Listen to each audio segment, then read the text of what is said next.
Et si les signes que tu vois en ce moment même n'étaient pas ce que tu crois? Et si ce blocage que tu vis, cette porte qui ne s'ouvre pas, cette relation qui s'éloigne, ce travail qui tarde, n'étaient pas des punitions? Et si tout cela était, en réalité, la voix de Dieu qui te parle, dans un langage que tu n'as pas encore appris à lire? Aujourd'hui, je vais te révéler quelque chose que la plupart des croyants ne comprennent jamais, quelque chose qui va transformer la façon dont tu lis ta propre vie. Tu es sur un chemin prédestiné. Et sur ce chemin, Dieu a placé des signaux précis, des signaux positifs, des signaux négatifs, des faux signaux. Et la question n'est pas de savoir si ces signaux existent. La question est, sais-tu les lire? Parce que la vérité, c'est que beaucoup de gens courent après des portes que Dieu a fermées lui-même. Et d'autres restent assis devant des portes ouvertes, paralysés par la peur, parce qu'ils n'ont pas reconnu le signe. Tout ça à cause d'une seule chose, l'incapacité à discerner. Alors, avant d'aller plus loin, je veux que tu poses une main sur ta poitrine. Respire et dis ceci intérieurement. Seigneur, ouvre les yeux de mon cœur. Je veux voir ce que tu me montres. Parce que cette vidéo n'est pas un hasard pour toi. Si tu es là, c'est que le moment est venu pour toi de comprendre quelque chose d'essentiel sur ta destinée. Voici la première chose que tu dois savoir. Dieu ne parle pas toujours avec des éclairs et un tonnerre. Il ne t'envoie pas toujours un ange visible. La plupart du temps, il parle à travers les événements ordinaires de ta vie, à travers une rencontre inattendue, à travers un rêve qui revient, à travers une paix intérieure inexplicable, à travers un malaise que tu ressens au fond de toi sans pouvoir l'expliquer. Et le problème, c'est que nous vivons dans une génération tellement bruyante, tellement distraite, que nous avons perdu la capacité d'écouter les chuchotements de Dieu. Nous courons, nous décidons vite, nous agissons sous l'émotion, et ensuite, nous nous demandons pourquoi tout s'est effondré. Il est temps que cela change. Il est temps que tu apprennes à lire les signes sur ton chemin. Dans les prochaines minutes, je vais te guider à travers les 3 grandes catégories de signes que Dieu utilise. Et je vais te montrer, à travers des exemples concrets tirés des Écritures, comment les distinguer avec précision. Reste jusqu'à la fin parce que la révélation finale va complètement changer ta façon de voir ce que tu vis aujourd'hui. Complètement. Si tu ressens que ce message te parle déjà, écris simplement en commentaire « Seigneur, ouvre mes yeux ». C'est une demande pour que Saint-Esprit ouvre vos yeux spirituels afin de mieux comprendre. Like cette vidéo pour soutenir ce message. Partage-la à quelqu'un qui a besoin de comprendre ce qu'il vit. Abonne-toi si tu veux apprendre à discerner les signes de Dieu. Commençons par les signes d'alignement divin. Ce sont les signes positifs, ceux qui indiquent que tu es sur la bonne voie. Mais attention, ils ne sont pas toujours spectaculaires. Souvent, ils sont discrets. Et c'est précisément pour ça que beaucoup les ratent. Le premier signe d'alignement, c'est la paix intérieure inexplicable. L'apôtre Paul l'appelle dans Philippiens 4, verset 7, « la paix de Dieu qui surpasse tout entendement ». Remarque bien ces mots, « qui surpasse tout entendement ». Cela signifie qu'elle ne vient pas de la logique. Elle ne vient pas des circonstances favorables. Elle vient d'une certitude intérieure que Dieu a posée en toi, malgré la situation. Pense à Noé. Quand Dieu lui demande de construire une arche, il n'y a ni mer en vue, ni pluie à l'horizon. Tout autour de lui, les gens se moquent. La logique dit que c'est insensé. Mais Noé avance avec une paix étrange, une paix qui surpasse tout entendement. Et c'est cette paix qui était le signe, pas les circonstances, la paix. Est-ce que tu ressens cette paix dans quelque chose que tu envisages en ce moment? Si oui, ne l'ignore pas.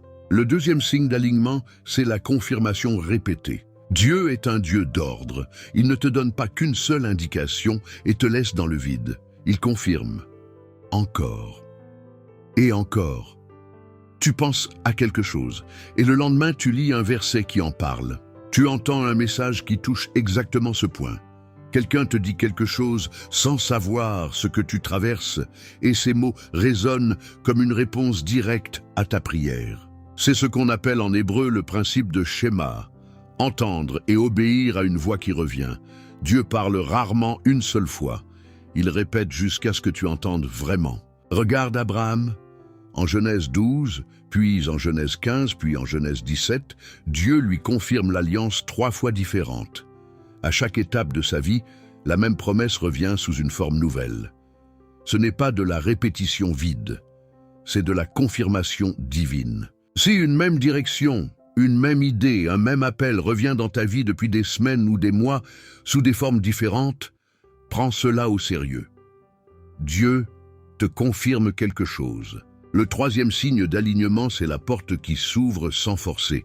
Tu sais ce que c'est de pousser une porte qui résiste. Tu pousses, tu forges, tu manœuvres, tu négocies, tu essaies encore. Rien. Et puis il y a des portes qui s'ouvrent simplement, presque naturellement. Pas sans effort, mais avec une fluidité qui dépasse ce que tu aurais pu organiser toi-même. Et là, je dois te dire quelque chose. Il ne s'agit pas simplement de comprendre ces signes de façon intellectuelle. Il faut les travailler dans la prière, parce que le discernement ne vient pas d'une lecture rapide. Il vient d'une communion profonde et constante avec Dieu. C'est précisément ce que l'école de la prière biblique a été conçue pour t'apporter. Ce n'est pas un programme de motivation. C'est une école au sens littéral du terme. 9 modules complets qui te guident de la compréhension de la prière biblique jusqu'à la prière dans l'épreuve, en passant par la foi, la persévérance, le silence de Dieu et les prières modèles tirées directement des Écritures. Et tout cela structuré autour d'un plan de 21 jours conçu pour ancrer des habitudes spirituelles durables dans ta vie. Si tu veux vraiment développer ta capacité à discerner, commence par développer ta vie de prière. Les deux sont inséparables. Le lien est en description et en commentaire épinglé. Maintenant, parlons des signes d'alerte. Les signes négatifs. Et ici, je veux que tu sois très attentif parce que c'est là que la confusion est la plus grande. Un signe négatif, ce n'est pas forcément quelque chose de mauvais. C'est un signal de Dieu qui dit « Attends, reconsidère, ce n'est pas la bonne direction ».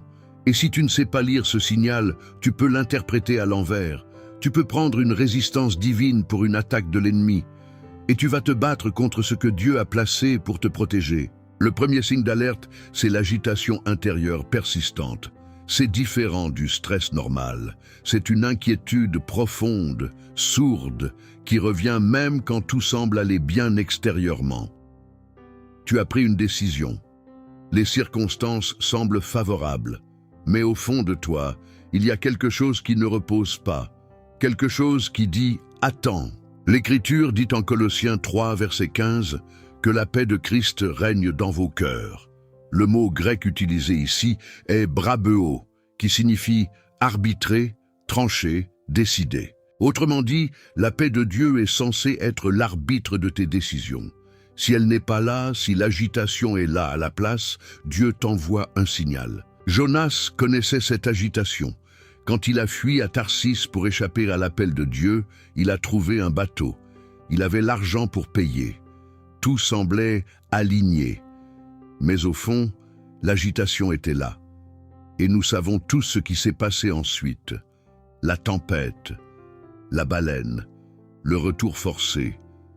Parfois, les circonstances favorables sont une illusion. Et l'agitation intérieure est le seul vrai signal. Le deuxième signe d'alerte, c'est le blocage systématique. Quand chaque tentative dans une direction se heurte à un obstacle, quand les portes se ferment l'une après l'autre, quand même les solutions alternatives ne fonctionnent pas, c'est le moment de t'arrêter et de demander à Dieu « Est-ce que tu me retiens ?» Regarde Paul dans Actes 16. Il voulait aller en Asie prêcher l'Évangile. L'Esprit l'en empêche.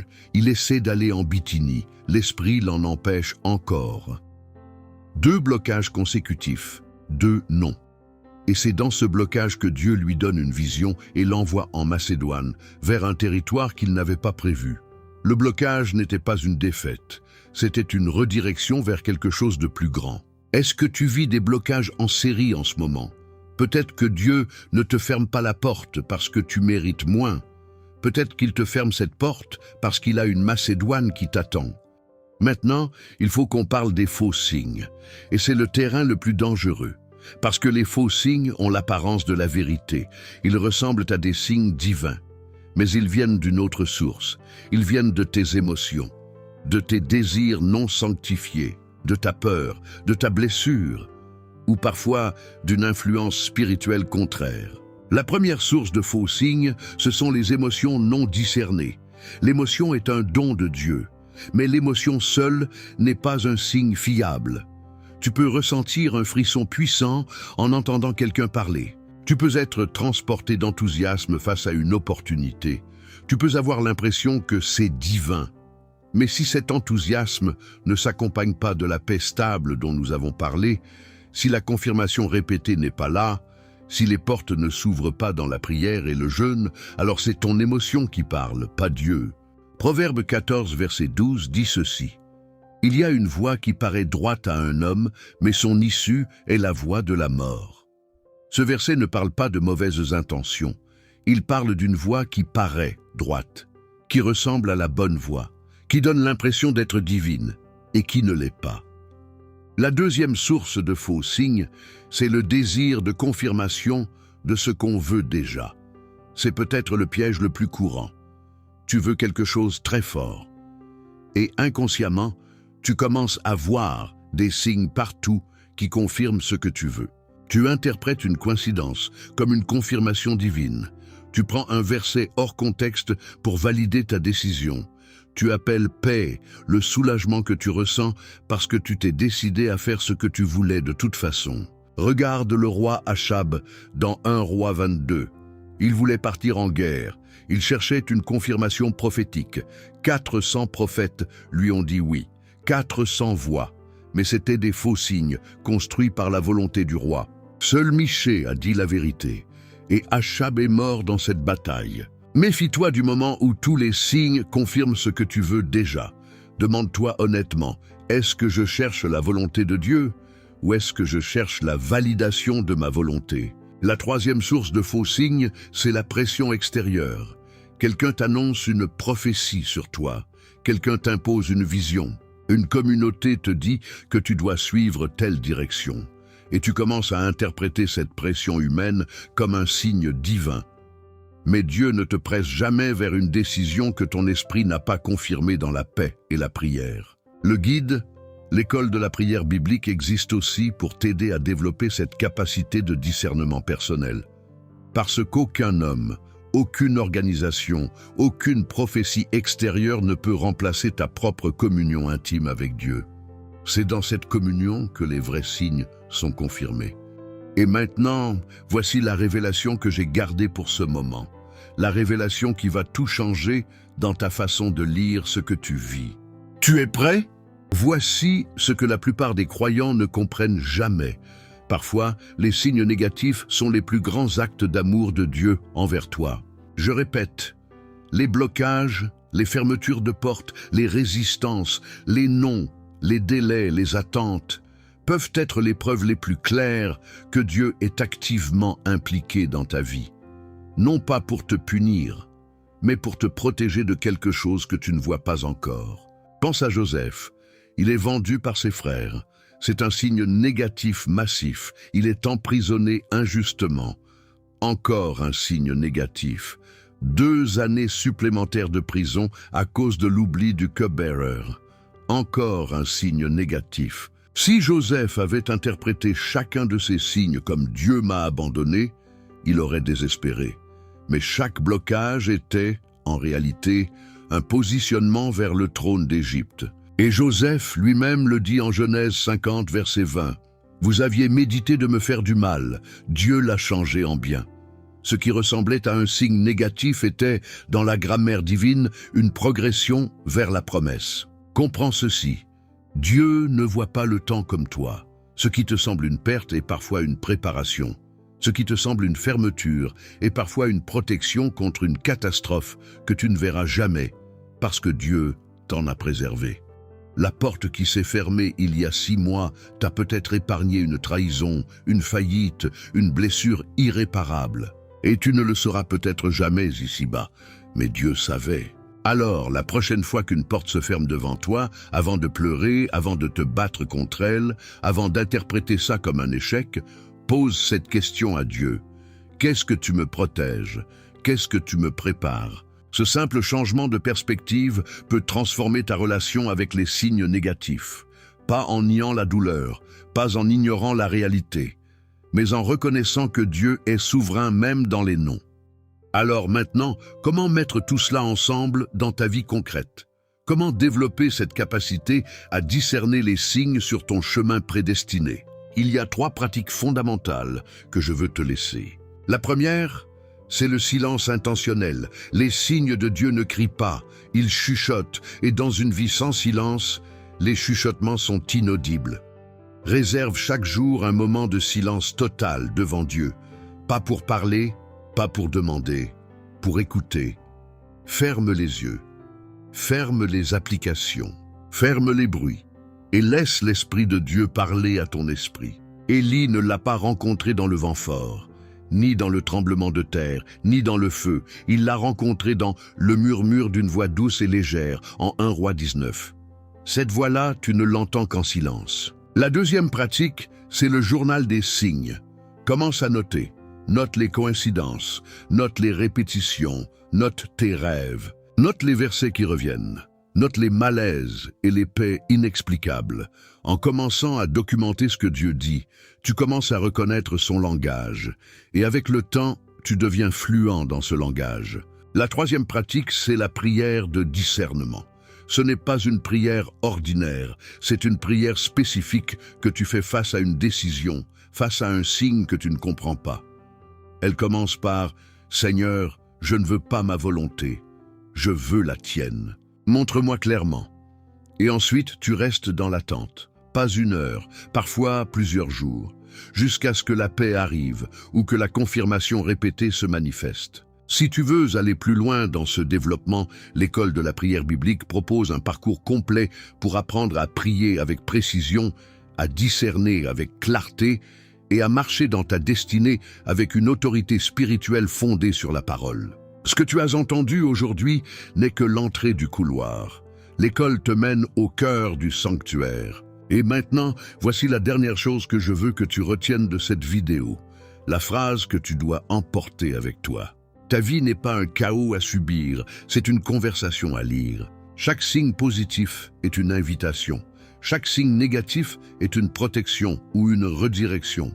Et chaque faux signe est une invitation à grandir dans la maturité spirituelle.